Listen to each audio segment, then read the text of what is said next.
Hey up everyone, I'm back again. So it's time here to put the Xperia Z3 up against the Galaxy S6 to see which is the faster device, and it certainly feels like kind of like a challenger appears when it comes to the build quality of both of them. Both of them very similar. Obviously Samsung a little bit fashionably late to the party with the glass and metal. We've had that since 2013 with Sony and the Xperia Z. But we can definitely see here it does seem to be quite fast to get into the device, and that is one thing I've noticed about the S6. It is extremely fast when it comes to booting up, probably due to that new DDR4 memory as well in there, which gives it a nice boost. But the Z3 is not slow by any means. I've actually factory resetted my Z3 because some people were saying that the speed wasn't quite as good as it should be. So we can see how they perform. Open up some apps here on both of them, and that looked like it was about the same. So S6 there a little bit, S6 again,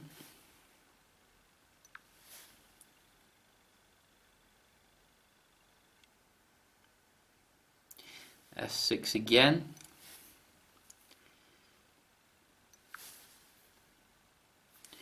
S6 again. Looks like it's justifying the massive price tag here. And we do some Microsoft apps as well. So you can see we have Skype on both of them. We should do.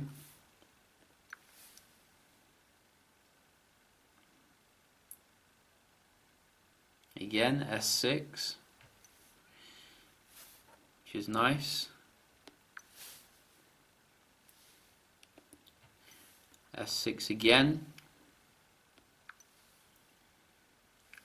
S6 again. Oh, S6 again. So I think it's a bit conclusive there in terms of the app opening. I'm going to give that a point to the S6. But we can see if the Z3 can pull it back when it comes to the browsing, which we can start off with Phone Arena.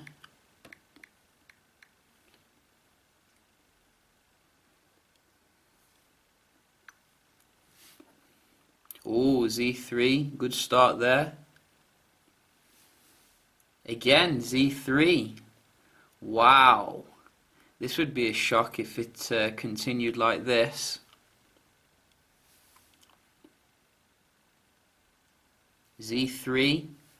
Very nice here from the first website. Let's try another one.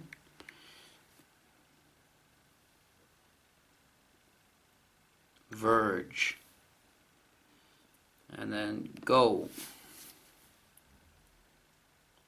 Oh, S6 here. It's coming back now.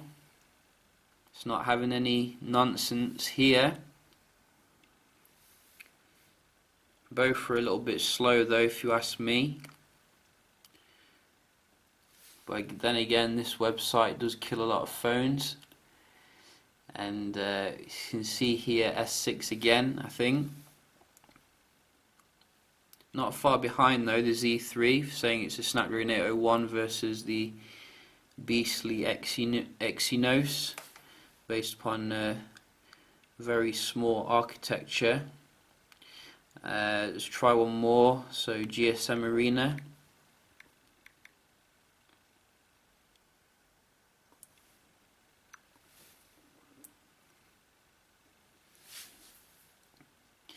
Wow, that was identical.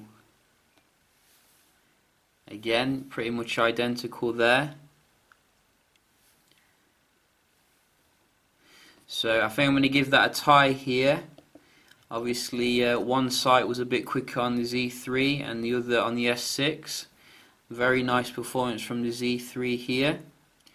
and we can just try the multitasking. So let's go back to something. Let's go back to Tinder. Z3, that's a point in that direction. Twitter. Z3 again. Wow. Z3 owners, crack out that champagne. It looks like there's no need to upgrade here. eBay. Again, I saw a reload there on the S6, which I don't expect, from 3 gigs of RAM. And what else we got? Viber. No reload there. OneDrive. Microsoft. Ooh, cheater. Let's go, let's make sure let's go back into it again here at the same time. So we're about the same there. Skype. Reload. Gonna give it to the Z3. Well done, very nice for the multitasking. And what else can we try? The Wi-Fi. Can do a little bit of a Wi-Fi test here, one at a time again.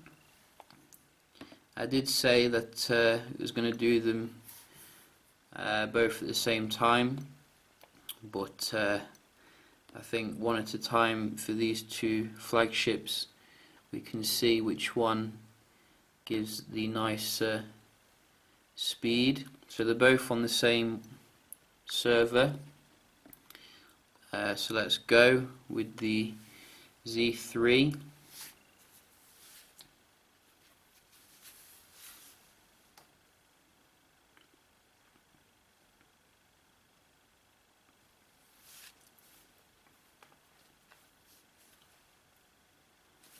So we're getting some nice download here, 10.17.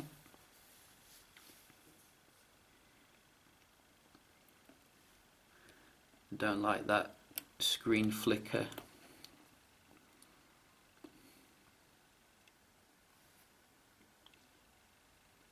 So not a bad result here, and we can just try this one.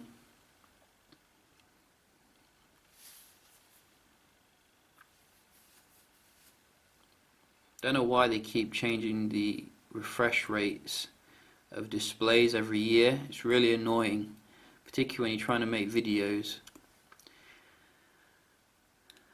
So what we got here, 33 ping, a bit less and slightly high download.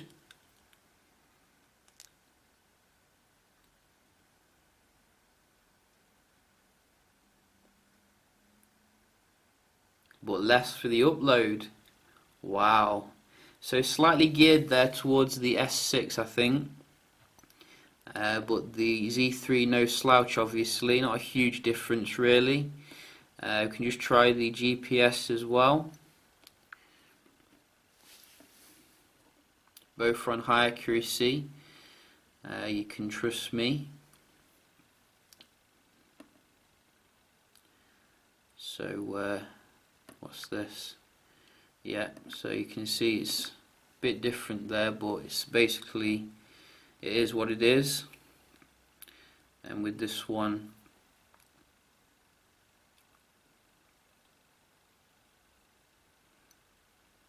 again, you can see high accuracy.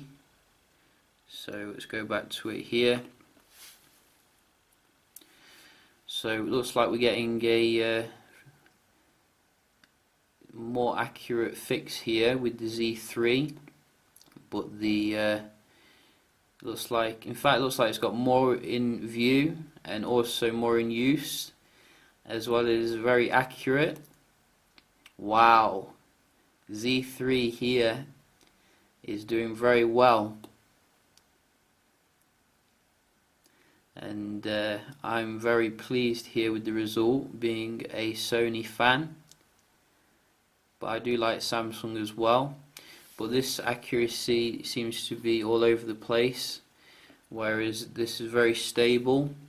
So I'm going to have to give it to the Z3. There are some more bars here, obviously, but you know, I think you can see more in view there, and this does seem to be going up and down here.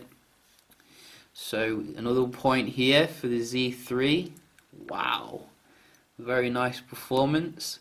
And we can just round off the video quite nicely here with a geek bench on both of them. So we can see here a nice little summary of the specs. Not that you really care about that, it's all about the software. So we'll just run through this quite quick,